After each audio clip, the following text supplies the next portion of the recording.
Good morning to everyone who's just joining us. We will get started in a minute. We've got some more folks coming in. Thanks everyone for giving up some of your morning to learn a little bit about Venture for America and to talk about talents. All right, I'm seeing participants still coming in, so we'll give it another minute or so.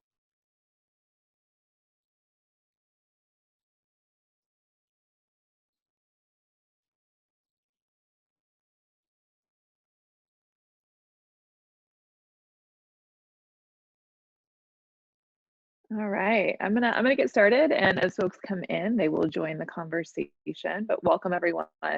Thank you for joining us for Accessing Talent with Venture for America. I'm Amy Nelson, the CEO of Venture for America. And for those who may not be familiar with our work, Venture for America is a fellowship program for entrepreneurial recent college graduates. Since 2011, we have helped more than 450 companies hire highly qualified talent and helped more than 1,200 talented young people launch their careers in startups and entrepreneurship. Right now, our 2020 fellow cohort is in the midst of our 4-week VFA training camp experience. They're learning from experts at IDEO, the Flatiron School, and Y Combinator, among others, and preparing to add value on day one to their full-time fellowship roles. This was our most selective year yet at VFA, with a record number of applicants and an 11% acceptance rate. This is also our most diverse class ever, with 53% of our 2020 fellows identifying as female or gender nonconforming, as well as 53% of fellows identifying as a racial or ethnic minority, including 16% identifying as Black, 13% identifying as Latinx, and 2% identifying as Indigenous or Native American. Our fellows are selected for their ability to contribute to a startup, their communication skills, resilience, and a whole host of talents. VFA fellows are actively interviewing for full-time roles right now in innovative and entrepreneurial companies across our 14 cities, and they're available to start working for you or your company as early as August. This morning, you'll learn about the value of hiring a VFA fellow and hear from CEOs about their talent strategies in this challenging and shifting environment. All right, so now I'm going to introduce the panel. I'm excited to introduce these folks who I've known for a couple of years now, and our conversation this morning. You are definitely invited to your questions via the Q&A function, which is being monitored by the VFA team right now, and we'll respond to questions at the end. So this is our illustrious panel. First off, we have Javier Evelyn, the founder and CEO of Allergy, who is based in Detroit. Allergy improves outcomes for patients with food allergies and reduces the cost of care. Allergy recently completed the Backstage Capital Accelerator last year and has hired 2 VFA fellows since 2018. Welcome, Javier. Good morning. Next up, we have Smitha of Rendia, who is based in Baltimore. Rendia builds interactive patient education software, helping doctors connect with patients and empower them to make informed health decisions. Rendia has hired 6 VFA fellows since 2014, and Smitha is a member of the VFA Baltimore Advisory Board. Thanks for joining us, Smitha. And finally, we have Ross Schenken, the founder and CEO of Journaya, based in Philadelphia. Journaya creates exceptional customer experiences by connecting companies and consumers the moment of major life purchases. And Journaya was one of VFA Philadelphia's very first company partners, and Ross has hired, I think, 10 VFA fellows, 13, and has been a longtime supporter of our work. So we've got a great and diverse crowd here this morning, different businesses, different experiences, different geographies. So welcome all of you. Thank you. We're excited. To start off, I'm going to actually throw out the one framing question to everyone, which is essentially, what has your company's approach been to hiring talent during COVID-19, and how has your business generally been impacted? Yeah, for sure. So definitely we had our scares just like any other company, but one of our core values that we adopted and just put into action was to adapt and attack, right? So really figuring out what are the goals we want to hit for this year, right? So we made a decision to stay lean but mean and double down on the team that we have at this point. So couple of VFA folks, other contractors and things of that nature. But what this does, Amy, is position us to do it bigger and better going into 2021. And quite frankly, the way things are looking maybe towards the end of this year, right? So just kind of not taking a step off the gas to a certain extent, yes, but in some regards, this is what we call playing offense, regardless of the defensive mechanisms. And I'm kind of talking about it. I miss sports greatly, so you'll hear a little bit of that every now and then. But at the end of the day, we plan on definitely kicking that back up. But ultimately, it's definitely been a great learning tool for us to just recalibrate and double down the things that we do best. And it's been really enriching, but challenging, but really awesome experience over the last couple of months. And it's easier to say now than a couple months ago. Oh, Randy. Oh, you're on mute. Yep. First point in Zoom bingo, right? Yep. I had so many ups and downs since February. So in terms of just looking through a lens of hiring, initially we had hiring freeze in place because we were just nervous about cash flow and nervous about our customers' ability to continue with their subscriptions. And then we kind of had a hiring deferral because the idea of interviewing and then fully onboarding a new employee when the whole team was working remote felt like a pretty heavy lift. And then once we realized that this is our for the next several months, then it's actually a really great opportunity to get amazing talent, whether that is like senior level or mid-level or this class of VFA fellows. It's kind of never been a better time to be strategic in finding those people that are really going to help accelerate the business or help just sort of like implement our strategy, open new markets. So right now we're in a little bit of a hiring binge. So we just had 2 people join our team in the last week, and we have 4 more open positions that we're interviewing for. So it has been a lot of ups and downs. And just a lot of trying to be opportunistic. And Ross, what about you? So I think we've followed similar paths to Smitha and Javier. At the beginning, there was a couple of weeks where, like everybody, probably a lot of questions and maybe some panic and concern. Nobody had ever been through something like this, so we couldn't even fully lean on and call other CEOs to ask, like, how do you deal with something like this? Although there were some similarities. There have been crises before. And the commonality of a crisis is you don't know what's going to happen. And because of that, when it comes to hiring, which I don't know if this is the case for both of your companies, but in our company, people are our biggest expense line item. And they're the most important investment we can make. But when you're not certain of the future, it's hard to make decisions about hiring because you're not certain about, if you want to outlay cash that is not one-time cash. It's, we're making a commitment to anybody joining our company that hopefully we're never going to have to lay off or, do anything for cost reasons. What I did learn, and it was a great learning for me and my team, what we called scenario planning. Differently than our current 2020 plan. We kind of threw that out the window for a minute and said, what's the worst case scenario for the next 2 quarters and the next 3 quarters? And we looked at the worst case. And then we looked at our current plan. And then we looked at an in-between scenario that was a pretty aggressive downside. And when we came out of that, after about a week, we said, look, even in worst case scenario, we're fine. And we can hire. And then getting to what these other folks were saying, we could play offense. So we couldn't play offense as aggressively but as Smitha noted, we're in a better position to play offense than some other companies that might have to shut down hiring. So we can kind of come upon some great talent. And when it comes to VFA, as you mentioned, we've hired 10 VFAs over the years. Many of them have been here for years and years. And we hope to be hiring 1 to 3 more of this in the next month or 2. So we have like 8 or 9 positions open. One was just filled, that we've now gone from sort of cautious offense to the company's continuing to do well and doing better than the aggressive downsides that we laid out. So we're kind of turning up the heat on offense on our end now.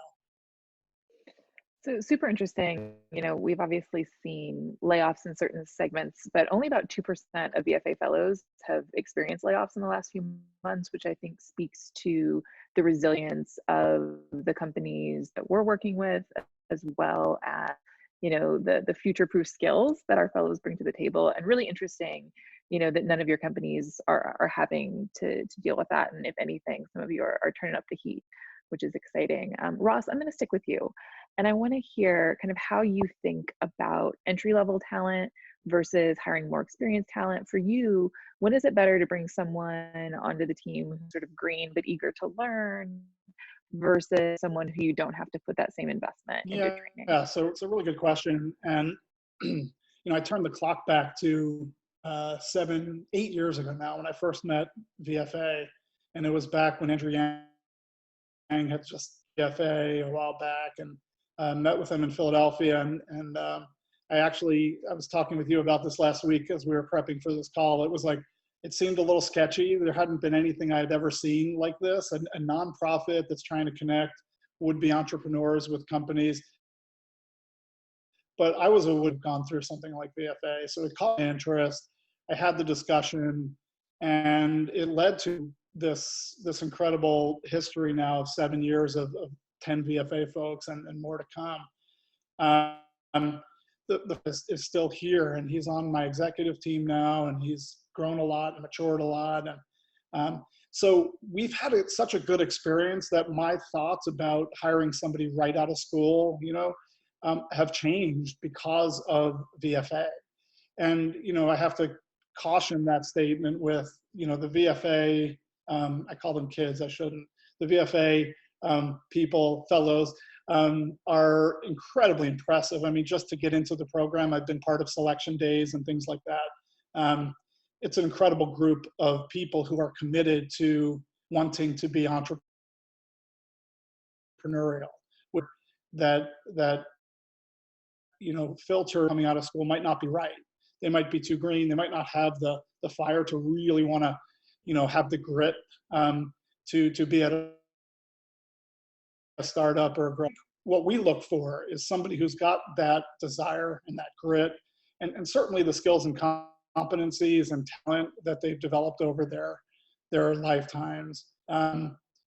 And we've had nothing but success. So we've kind of opened it up and really promoted across our own company. And the other side to it, not to be any weird way about it, but it's, you know, the cost of hiring a VFA Canada is a lot lower than hiring somebody who's been in the workforce for even 3, 4, or 5 years. So it's such a low cost to bring someone in, and such that for us, like we're very bullish on just continuing it.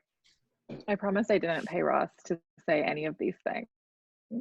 Smita, I want to go over to you, and I want to switch gears a little bit. One of the things that I talked about at the top was the importance of diversity, equity, and inclusion to Venture for America. I know that's a chair on your own team.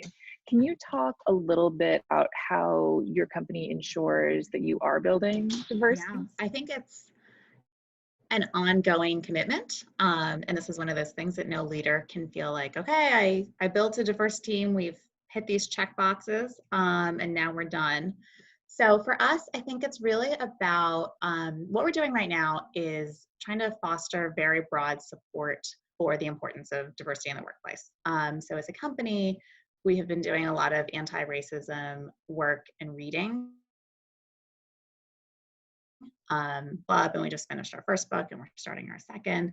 And part of the point of that is for every person, whether they're a manager who might be hiring, or they might just influence a hiring decision as an interviewer, I want them to be a little bit more aware of their own biases so that they can try and work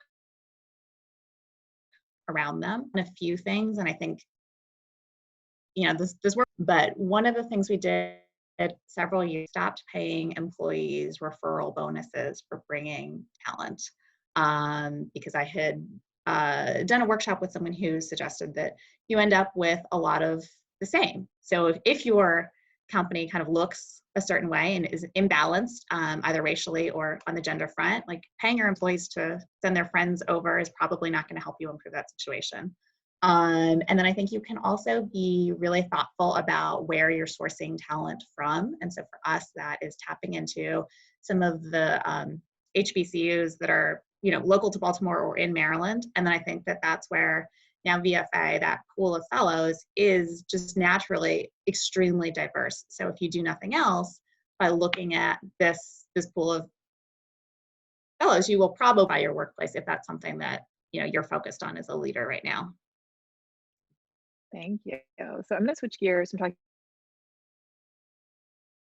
about talent, plugging VFA when I have not asked you to, intro questions, but talk a little bit more specifically about your experience with Venture for America. So Javier, I'm going to go over to you. Can you talk about a project or an initiative fellow has assisted your company with that has significantly impacted your business in a positive way? We hired for more so the technical side. So my background was more so in sales, starting off, had a crazy idea to get into tech, learn how to do software. But ultimately, when we started to work on this problem around really building a redesigned EpiPen, I wasn't going to try that one, right? I need to bring smarter people around me. So I was really intentional. Just want to double back on one of your questions and lead right back into this one. The matchmaking tool is so critical for a small company like us because we're really big on character. And it's really important to make sure that we're fleshing out the right folks because ultimately the very first hiring session we did was in Pizal. Kind of like Ross, I didn't really know what I was getting into. So like more seasoned folks, quote unquote, 3, 4 plus whatever the amount of years are. And my goodness, the VFA folks and the different young men and women that I spoke with were amazing, right? Mechanical engineering talent, biomedical, a little bit of regulatory as well too. And from day one, one of our first hire was a VFA fellow, Will Martin, moved all the way from North Carolina, the mountains of North Carolina, like he was to Detroit to work with us. And he was really interesting because he actually worked on this problem at school, right? And during that time period, since taking on that, hey, we need, additional, I will say, talent to kind of complement this wonderful individual. Tapped into Smitha's backyard, right down the street in Maryland, to tap into another VFA fellow. So both of them have been really on the bio side, and mechanical engineering side as well too. And this is my last sports analogy. So when you're a coach and you see your quarterback getting ready to wind up and throw it deep, you're like, wait. And then all of a sudden you see a laser rope thrown to whom it may be, the connection. It's kind of like trying to entrust those folks, right? You hired them for a reason. I think Steve Jobs said, hire smart folks and get out the way, right? With the understanding that you still have to be a coach, GM, or whatever the analogy would be. I promise you this analogy, but it definitely does a good job of kind of encompassing what we're trying to talk about as it relates to the talent. So really,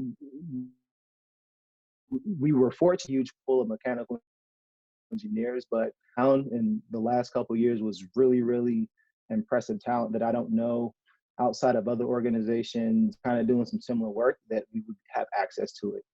So we're grateful for those guys. They made the choice to come to Detroit. They're still here. So hopefully that's a testimony of the city and the company that we're building at this point. Absolutely. Sports metaphors are welcome. I will fully admit that I am not the first person to employ sports metaphors, but all good. And glad that you've been able to find those mechanical engineers, and like super impressive, honestly, that these folks coming straight out of college to like work on those kinds of, like, how cool is that if you're graduating and you get to redesign an EpiPen that's going to save people's like actual life. Yeah. Amazing opportunity for those young people. So the value definitely seems to work 1,000. both ways. Smitha, I'm going to go over to you. This is a little bit more of a technical question, but since you talked about, Ross talked about scenario planning and you talked about, hitting pause and now slowly ramping up. How does your company plan and budget for hiring a fellow, given that it's like a once a year opportunity with it? What's that planning process? Yeah. So it's not super scientific, but in our annual budget, we just allocate for 2 fellows. And then, it's not like we have permission to get 1 or 2 when we see really talented people come through on the portal. So it's it's non-specific, and my controller, I think, gets a little annoyed because he will say like, well, what department is this going into? I'm like, I don't know. TBD. Like it could be software development, it could be something that's more creative, it could be like business planning. I just put the money away. But circling back a little bit to a question that you asked earlier about when to choose a fellow versus when to choose somebody with more experience, our take on that is basically have a solution in mind. So for example, we're a sales organization. If I'm looking for a salesperson to do hospital-based sales and carry a specific quota, and I know the profile of what I want, I'm probably better off hiring an experienced salesperson who has a proven track record. But for us, very often, there isn't a solution that we know we want. We just know that there's a problem. And so I think if you have a problem that you want someone to attack, and you aren't really sure what the right solution is, but you want somebody to think about it and own it and figure something out, that's the time that a fellow is going to serve you the best, because I think that they live for that, this sort of the freedom to try different things, to tap into the network, to apply stuff they've learned in school or at training camp, that like freedom and flexibility to be creative in service of self. That's where we've had the most success. So getting back to budgeting and planning, it's sort of just a function of like, where do we need the most help during match season? I love that. And related to that, have you had fellows that have sort of started off in one area that have shifted into another function? Yeah, the very first fellow that we hired was hired for a marketing role. And so she started, and I basically said, okay, hey, we bought this marketing automation system. It seemed like a good idea. Please figure this out. Surely we can do something with this, and we should start sending automated emails. This was several years ago, and so I was like, I hear that drip emails are important. Like, send some of those. And so she was hired under like the marketing charge code. And then as she started playing and learning more about the system, we realized, wait a minute, like there's a process improvement for customer success. So it's less about, for us, that sales process, and it's more good and ensuring that they understand where, and we can send these targeted emails based on the features that we see they're using and the features we see that they're not using. And so she's in that direction. And so by the end of her time with us, she's running the customer success team, which was very different. We looked at her job description. We're like, you're not, because you have fully shifted. So yeah, I think it's kind of a start wherever you start, and then be open to that organic evolution and keep doing that job crafting with your fellow or fellows. Because I think that's the way that you get maximum engagement, and also if it's not such a fixed box and you're willing to be a little bit more fluid. I love that advice. And that's exactly what we teach the fellows is like, embrace ambiguity, like put yourself outside of your comfort zone. All those sort of like platitudes actually make sense. I was talking to a fellow this morning who was interviewing at the company, and she was like, well, I had a bittersweet moment where I was told that the role that I'd applied for with this company, another fellow had like the more relevant background, and they were given the offer, but the company actually is considering creating a job for me because they liked my skill set and I was passionate about what they were doing, etc. And I was like, that's rare. If someone's willing to create something for you, you should just jump on that train immediately, because leaders like Smitha who are willing to move people around and navigate don't show up every day. So Ross, I'm gonna hand it over to you now. Given that you heard 10 fellows over the years, I think you're an expert. Can you talk a little bit about the different types of roles that fellows have? And appreciate the expert comment. I'm not sure that's true, but we certainly have a lot of experience, which, as we're talking about, isn't always more valuable than less experience in these cases. But yeah, so we hired our first VFA fellow 7 years ago, who, as I mentioned in the intro, is still with us today, and he reports to me, and we're a company of about 70 people. He heads up data strategy and partnerships for Jornaya. And he started in kind of a similar way that Smitha lays out. Like we were always very, especially in the earlier days, saying a good generalist who knows a lot, or maybe not that much, doesn't know all that much, but is really thoughtful, really smart, really sort of open to and good at solving problems and learning things. And that was the fellow that we're talking about here. He then went into sales and absolutely crushed it. To Smitha's point, I think you don't want to necessarily hire somebody right out of school for sales unless it's really well structured, because it does take a certain amount of experience. But after being with the business for a few years, we thought we would give it a try, and he did absolutely great. And then he moved into data strategy over time. So that's gone really well. We have another gentleman who was a year later, so 6 years ago, started in marketing, similar to Smitha's story, and then moved into sales. And he's still in sales now, and he's one of our top sales people, so doing really well. And then we had a woman who started in support, and then she was going to go into success, but kind of at the last minute, we said, well, what about product? And she's been in product for, I think, about 2 years now, and she's growing just immensely and doing really well. So we've had so many of those kinds of success stories. I think 8 out of the 10 people are still here. And some of them for a lot longer than 2 years, as noted. The 2 people who aren't, one was not a great fit, and we parted ways, amicably, of course. The other was phenomenal, and she got this great opportunity in New York and went to that company, and darn it, we were sorry to lose her, but we're happy for her because she did really well. But I think there's something in what we've experienced, which is the type of people that get into VFA, that want to go through VFA, that are able to get through the gauntlet that VFA just to get in, and who really wants this, who's really smart, who are great problem solvers. And for us, like, we need more. So we haven't done what Smitha does of just saying, like, let's just have 2 or 3, but we've tried to encourage more.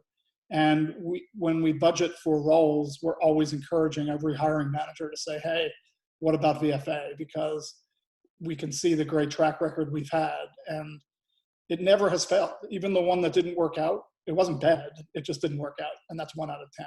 Everyone else is kind of like just great impact and great value. So that's how we think of it. We want to stay fluid with that and just look for opportunities to bring more of these types of people into our organization.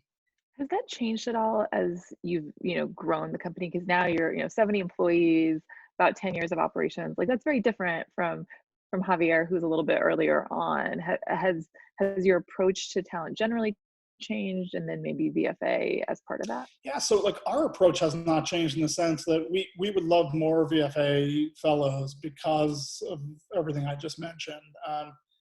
If they want to be at a company like ours.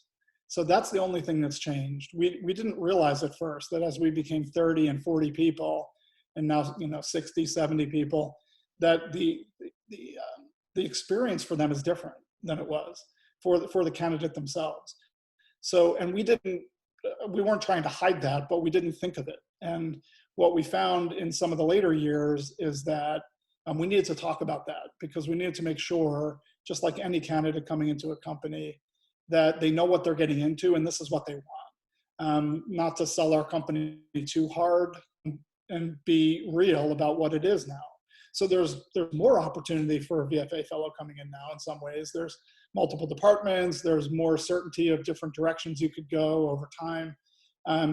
But there's less opportunity to be at an early stage, small startup like there was some years ago. So we just brought that into the conversation to make sure it was very transparent and honest.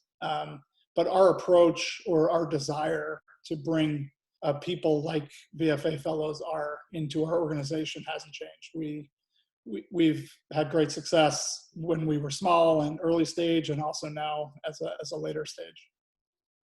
Appreciate that. I'm going to ask all of you this question, but I'm going to start with Javier, because you threw out that Steve Jobs quote earlier around, getting out of his way. But have you found that you need to manage VFA fellows differently from other employees or other folks you've managed in other parts of your career? And how have you found is the best sort of motivate your fellows? Yeah, for sure. There's definitely, and this comment comes is reflective of my entire 37. I've been in corporate America before in the past. So at the end of the day, it's I've seen the hand holding, which is detrimental to the growth. That's always difficult, and that's coming from folks from across the spectrum, right? But when you think about the VFA fellows, I think it's very important. Yes, there is I do believe in that statement where you have to kind of get out the way, but you have to get out the way, but point in the right direction, right? Make sure everyone's aligned. Do we all understand our core mission, our vision? Do we understand the new timeline? So I think everyone on this call has kind of talked about, okay, I lied, one more sports analogy, calling that to kind of figure out, hey, things are not it's not a sunny day outside. It's raining. We can't throw the ball anymore. What do we need to do to kind of adapt and attack to figure this out? So for myself, it's really a combination of that and also leading by example, right? So I'm big on having the team sit in on meetings or just kind of, hey, make sure your headphones are off. I might get some tough questions, and I want you to hear me, see me sweat a little bit, right? And that's to help them stay accountable, or help me stay accountable as a leader, right? So they can see that I'm human. I'm not this, mysterious person behind the scene, really across at the end of the day. But I'll say more than anything else, really focusing on providing the framework, making sure understanding of the offense and knowing where we're going to go is really one of the most important things. But at the same token, having conversations where, hey, let's kind of come back and have a discussion as to why we could approach this better, or hey, I could have said this better personally. When you heard me say X, here's what I could have done differently, right? So I'm big on being hands-on, not just on providing the pathway for the way we want to lead our company, but just by nature of who I am, I want to make sure that I can lead by example. I think, and I may be wrong, I'm not going to speak for the entire Gen Z and below generation, but I think they're more learning by doing. You can say everything you want to say. Hey, I've been doing this for 10 plus years, but I want to see you do it, or let's have a conversation. Let's workshop it out. And I think when I A/B test those types of conversations, if we're all just sitting down, hey, let's make sure we have our coffee. But if we're a little bit more active, having a little bit more engaging conversation, then I see a lot more wheels turning. And I'm very fortunate to have the team that I have that, for lack of a better phrase, rocks with me as far as how that approach is taken. Yeah, and I'm sure they are grateful to be part of the decision-making processes and see how things get done, behind the curtain, so to speak. So absolutely, it's super important to empower your employees. I think we all try to do that, and sometimes it's easier said than done. So it's good to hear that people are having success. I want to just shout out that if there are questions from anyone who's on the line, just throw them in the Q&A, and we will be answering them. I do have some others that I can go to if we're not seeing those. But Smitha, from your perspective, are there different ways that you've had to sort of motivate your fellows or think about managing them versus some of your other employees? Yeah, I think motivation is never an issue. This tends to be a pretty engaged, hungry group. I think that with management, you just have to be thoughtful. I think that the fellows are, to a T, extremely smart and very intellectually curious. They're also still entry level. And so because they don't have a ton of professional, have some blind spots the way that any, young 20-something would, because they haven't done it yet. They haven't seen it yet. So I think that because they can kind of keep up, so well strategically, and I shouldn't say I, in the early days, sort of made a mistake in thinking like, okay, yeah, you're more experienced than you actually are. Like, you know what to do. And I left things a little too open-ended and loose. So I think that to Javier's point, setting up that framework, that structure, that's really key.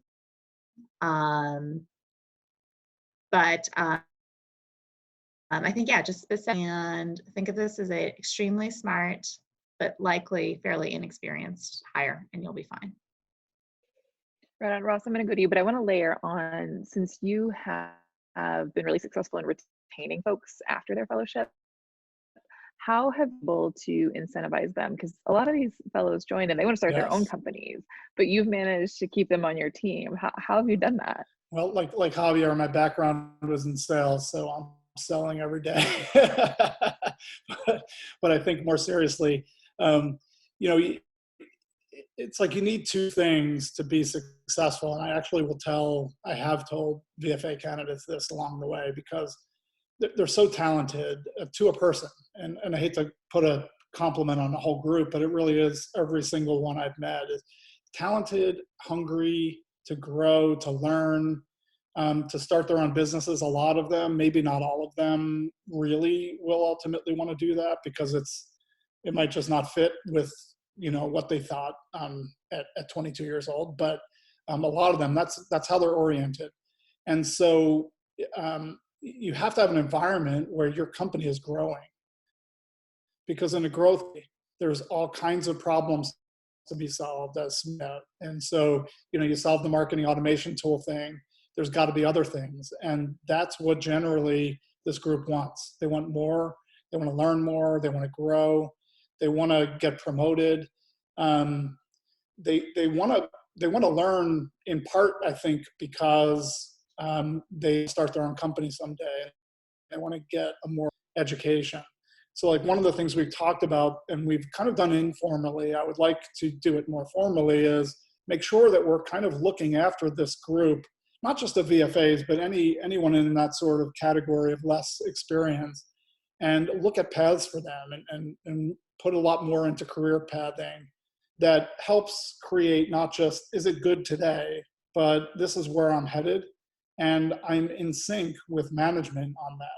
And I know what I have to do to demonstrate that I can get to that. And he has to achieve for that to open up, for that opportunity to open up for me. And so we've done a lot of work around that in the last couple of years that I think has helped. But generally speaking, their work has spoken for themselves. So we're looking for opportunities for them. And we talk with each individual like we do across the company of once we have a sense of the path that they want, when opportunities open up, the first place we look is, and do we have someone who's ready to grow into that? And if we've had those conversations ahead of time, it makes it a lot easier. So we've had a lot of growth of the individual fellows across our company, and it's because we're all working to make that happen. And I think you have to, or else, if I were in their shoes, I would look elsewhere at that point for that kind of growth. I love that. One of my sort of mentors and friend of Venture Firms, Graham Weston, who's the founder of Rackspace, and he always says that everyone wants to be a valued member of a winning team on an inspiring mission. And that's very similar to, and they were selling cloud, Right. Space, like, and some people might not find that an inspiring mission, but I think the way they framed it was, we're helping businesses do their best work. And so it sounds like you've done a really nice job with that. Yeah, if I can add to that, so, the point yeah, you just made, please. as you introduced our company, you talked about exceptional consumer experiences, which I was proud to hear, because if you asked us a couple of years ago, you might have heard more about the data and analytics and insights that might not to your Rackspace example. But when we really played it out, what does that data and analytics do for companies? It helps companies and it helps market and grow their careers, and ultimately helps the consumer. And we've found a lot of meaning in that across the organization. And I think in particular for a group like VFA or anyone in the generation that's graduating or in their 20s right now, that's really important to feel like you're having some kind of impact on the world. And that kind of, the school, like that wasn't something that anybody cared about as much. I did, but it wasn't the way things were. There just wasn't as much opportunity to connect to that as there is now. And so it's an important point you made of that keeps peace because it's real, and you can create a lot more meaning when you think about it that way. I like it. If you'll permit me, I do want to switch gears and get super tactical for a minute. And Smith, I'm going to start with you. Can you talk a little bit about how you've navigated like the VFA match process itself, which can be a little daunting for new companies? And we have this proprietary platform, and there's a lot of fellows, a lot of activity happening really quickly. So how you sort of navigated that and like homed in on the folks who are right for your team, and then anything you've done to modify your standard interview process as part of VFA. Yeah, I think it can be overwhelming. It is like being in a candy store a little bit. if you just browse through all the profiles on Natch. So let's see. Historically, we have had pretty good success with just posting job descriptions and inviting fellows to pitch for them. And I think that that's, it's like a more modern alternative to the cover letter, which I guess never really happens anymore. But I do think it's a great way for fellows to identify how they think their experiences and key strengths are going to be particularly applicable to whatever the role is. We have gotten some great pitches from fellows where we took a look at the resume or took a look at the profile, and those things didn't out immediately. So I think that that's a kind of like steps feel less daunting, is put your job description up, get people to pitch for it. And then other than that, I kind of think you have the most success by just looking through all of the profiles and building a list of people that you want to contact. And so this is easier if you already have a fellow, but we have a who's in charge of hiring future fellows. And so they will build out like a Google sheet with the people that we think are potential candidates, and then we just track them internally. So we have phone screens set up with, you know, candidates X, Y, and Z. These people were still waiting to confirm. This person took another offer, and that's how we kind of keep that pipeline organized. And so our process for hiring a fellow is not super different from hiring other people. And now in COVID, with everyone remote, the two processes have essentially blended. But so historically what we've done is a couple of phone screens. And we like to get a wide variety of people at the company interviewing, because the idea, I think, for a good fellow role is that this person should be kind of cross-departmental and comfortable working with lots of different teams. So get some of those stakeholders to do a quick phone screen, talk to, you know, however many candidates, and then kind of progress from there. Javier, what about you? You talked about how you were leading sort of a parallel search and you ended up going with VFA. So how are your tactics different across those two platforms? Yeah, that's very similar. It was just a matter to Smitha's point, really tracking everything in Google Docs first and foremost, but really from a practical standpoint, or from a, first step, number one, let's just make sure, read everything thoroughly. A lot of times, and I think you just said that as well, Smitha, some folks that apply to a VFA may not have a full profile for different reasons. This is in the past. I didn't look this year, so I know y'all taking care of that. But ultimately, this depends on the applicant, right? Still read them, still talk to them. If there's any type of synergies, you can get that out of the conversation. So really making sure that the committee does a screening call, ultimately making sure that the person or persons that said applicant, let's make sure we have those conversations with them. You know, a lot of common things. So really the big difference is, like, I'm gonna probably dive into your empathy a little bit more, see what kind of person you are just as a human. Well, I wanna, I think the Atlanta airport test, right? Would you wanna be at this airport for that person for 8 hours? I thought O'Hare was a lot busier. I'm from Chicago originally, but whatever. So ultimately having those conversations and really just putting the pressure on them to answer questions that are not the ones you can prep for, right? What are your strengths and weaknesses? We've all heard that you can Google and find a million things about that. I want to know about you, the individual, right? I'm not going to make a decision. We won't make a decision based upon differing viewpoints on certain things, because we have a somewhat diverse team. At this point, we're small but diverse at this point. But ultimately, if we have a strict, for lack of a better phrase, no asshole, I would say, policy here. We can always do better, in previous. But I think once we started engaging with VFA, that eliminated right away. I think you guys are the very soul yes or no, right? If yes, no. If so, we'll see you in the matchmaking portal. If you make it through a very rigorous not demo day, goodness, but interview day, which I also got a chance to participate in. And after seeing women go through that, I said, of course we have to hire them. I would have broke. I was not that strong at 21, 22. I don't even know what the age of college is. I'm not that old, but ultimately everyone else, but ultimately you really want to make sure you're not an a-hole. You're empathetic, and you really care about the problem we're trying to something cool, but do you really want to save lives at the end of the day? If we do this right, a lot of cool things could happen, and that's really what we focus on a day-to-day basis. That's awesome. Yeah, very, very aligned philosophically there. Strict no asshole policy.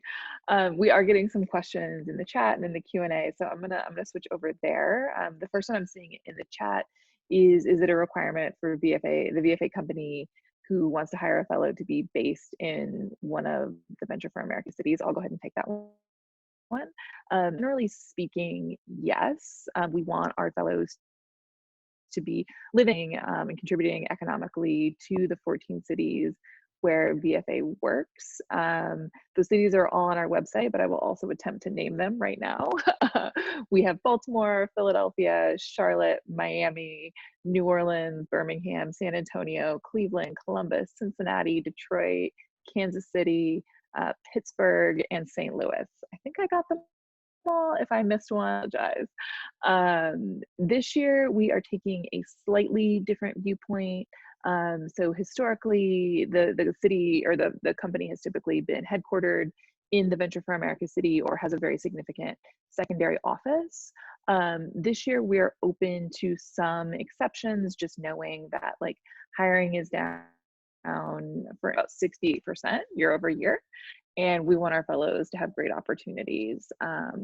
Ultimately, we do want them to be based in VFA cities. So that means if you're a remote first company or you're thinking of building an outpost in one of our 14 markets, you would be eligible to hire a fellow as long as that fellow's role would be based in the city. And so if that does apply to you, we'll talk through sort of the logistics of that. And we also know, and this is relevant to this question that I'm going to answer live, is that our fellows are going to be onboarding in a remote environment. So maybe I'll start with Ross here. What sort of advice would you give to anyone who's hiring anyone, but also VFA hires in particular, about onboarding in this remote environment and thinking about making sure that you're able to, incorporate into your team and culture? Yeah, right thanks now? for the question. I wish I felt like more of an expert. We're 4.5 months and counting with some new folks that we've had to adjust how we're thinking about onboarding. And we prior to COVID, we were probably 2/3 of people working in the Philadelphia area and coming in the office most days. We have a pretty liberal work from anywhere policy, but generally speaking, you were expected to be in the office. And that's the way it was. We're not, but most of them were on the road. They were in sales or what have you. So the onboarding for the pre-COVID was always a lot of time in our headquarters office. And we built a pretty solid onboarding program, whether you're based in Philly or not. And we hadn't really addressed how to onboard someone remotely. So we've had now three or four new people start during COVID now, and I think pretty successfully. I think it probably falls into some similar categories of other things that all of us had to do if we weren't used to doing them virtually, and we now have to kind of get good at doing them virtually. Onboarding is no exception to that. So the virtual 100% of the time right now, or you have to be more proactive. There's not the water cooler conversation that happens naturally. There's not the natural kind of interruptions, which in some ways is a good thing, but some ways is a bad thing. You don't get to have the information that you might otherwise had. That's sort of in between the lines of the program. So you have to know about that and proactive and kind of make that happen. I think the other thing we were very, again, with the new person coming on, necessarily great at this. So we're asking you to participate in making it better. VFA fellow, as Smitha laid out, to a person, are really good and open to solving problems. This is a problem that needs some work and needs to be solved. So I would recommend engaging the new person in the process because they can help make it better. Awesome. Any thoughts on how you're thinking about remote onboarding before we go to the next question? A change that we're making now is buddy system. So I think this is broader than just fellows, but I think that it's fairly straight on board a new employee into a team, and to fold that person into your kind of weekly or daily cadence, build those strong working relationships. My fear for people that are just remote now is that people in other departments will not have any clue who they are outside of the intro email. But you can't bump into somebody on Slack the same way that you can in person. So we are trying a buddy system where your buddy is someone in a different department. He's going to check on it. And the goal is really just to forge some human connections and to help that new person understand our company culture and kind of feel like they're wanted and like other people know who they are and care about them. So I'll report back on how it works. We just hired 2 people that just started. I love a good buddy system. We have accountability buddies during training camp, and it's a good process. Javier? Yeah, I mean, I double down on what Ross and Smith have said. We're not onboarding this year, but just from how do you revamp the offense? And I promise, whatever. We're not going to say apology for sports anymore. Ultimately, how do we adjust to this new normal, quote unquote, working remote at this point, given that we're a hardware development team, right? So just creating as many channels. I think both of y'all, everyone that spoke about this, what are the best ways to recreate serendipity in this remote world? It's through the buddy system. It's through, maybe meetings, it's tough. You don't want to schedule too many meetings. And, we're all, I try not to be guilty of that as well. If we need to meet, let's keep it short and quick, but also let's create an environment where we're not just sticking to the point, work, cool, close the screen. All right, I'll talk to you in a couple hours via Slack. Let's try to find as many ways as possible, put in something that can make us smile. For me, it's going to be sports every now and then, yeah, or maybe a funny meme, but something that's appropriate to kind of keep the culture going. But serendipity being recreated remote is the whole phase for some time, but I think this is one will help. So I hope the folks that are listening in are going to take notes from what the folks have said so far. But it's a challenge that we're down for, and the guys so far have done a wonderful job of adapting in this new environment given the constraints. That's awesome. I'm seeing a shout out from Ross on Don't Be Strangers. We also use Jam, which is a VFA, fellow founded company, to great platform. Promote coffee chats and connections between people who don't usually work together. So I'll plug that one myself. Have another question, which is also quite tactical, and anyone who wants to take this, please do. But how have you leaned on the VFA team as you've been hiring, your Venture for America fellow? Each city has its own community director. So, we've got Allie down in Philly, we've got Josh and Emma over in Baltimore, and Sarah in Detroit. How have you used them to help you kind of navigate the process? I'll say it real quick. Being that we were early on in the hiring process, I've hired folks in different capacities, but where it's all circled around you and the decision-making process from A to Z. I not silly. I'm gonna, ask any question that's necessary for me to understand. I have no shame in my game, just to make sure whether it's around different packages we should offer, structuring, maybe they can't give insight. I know that anyone that works for VFA is always going to make sure that they're fellow first, and I respect that. So I can't, and I'm still letting you know that out loud. I've tried. They don't, but they're really awesome. So I respect that even more. But really, just kind of getting insights, getting some additional feedback, and really leaning on the greater community has helped us out tremendously. And also, once we had one fellow, it was a lot easier, especially having another technical folk that understands this specific role to make sure that we have domain expertise when interviewing those different fellows. Yeah, the fellows are quite competitive, and they like seeing the best people onto their own teams. And so Smita touched on that, Ross, I'm sure that they're the one. If you let them lead the hiring process, they'll get you the cream of the crop. Any thoughts on working with a VFA team before? I will give a specific shout out to Emma from the Baltimore team. We had a video call, and I basically said, well, I'm kind of thinking about this. I don't know if this is a job. I don't know if this would be good. And I'm also kind of like, basically I was just with therapy, and I told her all my problems and some of the things that we're trying to address. And so she has been on the lookout for fellows and has connected me with, I think, 3 or 4 that are all great.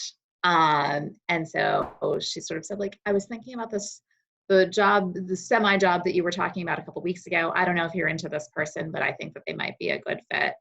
So if you want, I can connect the 2 of you. So she's essentially now just Rendia's personal recruiter, and it's a great situation for us. So I would say, if you are thinking about a role, but you're not sure, is there enough here, or is this too structured? Should I try and loosen it up a little bit? I think that a community manager in your city is a really good kind of thought partner for thinking that through. And then also, as they get to know the fellows and kind of run across different resumes, I think that then they can flag people and bring them to your attention, which is fantastic.